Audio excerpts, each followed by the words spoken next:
Article number 1, Overview. Some fire pictures, a few facts, and a short statement of my church's issues. Dead. 82 followers of David Koresh, 4 ATF, 2 FBI. Investigations. Texas Rangers, FBI Crime Lab, U.S. Justice Department, U.S. House of Representatives, U.S. Senate, Amo Paul Bishop Roden, Danforth. See number 4, the cover-up. Land rip-offs from church. Almost 3.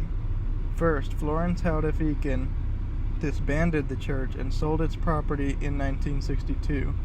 The courts confirmed her actions 1966. Second, David Koresh, then Vernon Howell, did a hostile takeover of the repurchased 77 acres in 1988. The courts confirmed his actions from 1989 to 1991. Third, squatter Charlie Pace will acquire title to the property by adverse possession in the summer of 2010. See number 6, King of the Hill. The fire, simultaneously lit in 3 separate locations for maximum loss of life. The evidence, collected by the Texas Rangers and sent to the FBI Crime Lab in Washington. This allowed the FBI to investigate and exonerate themselves. The pictures, aerial still photos from a helicopter, heat scans from an airplane, and media footage from platforms south, west, and northwest of the church. Google the Linda Thompson video, Waco, the Big Lie. All pictorial evidence implicates the FBI in setting all 3 fires. The cover-up. Almost all lingering hard evidence was removed from the site during the 18-month lead contamination cleanup. State and federal documents show, number 1, that the lead contamination could easily have been prevented since the state of Texas knew at least a week before the bulldozing that the site would be, quote, substantially altered. And number 2, that the bullets were on the concrete slab of what state documents called the interior bunker and had no ground contact.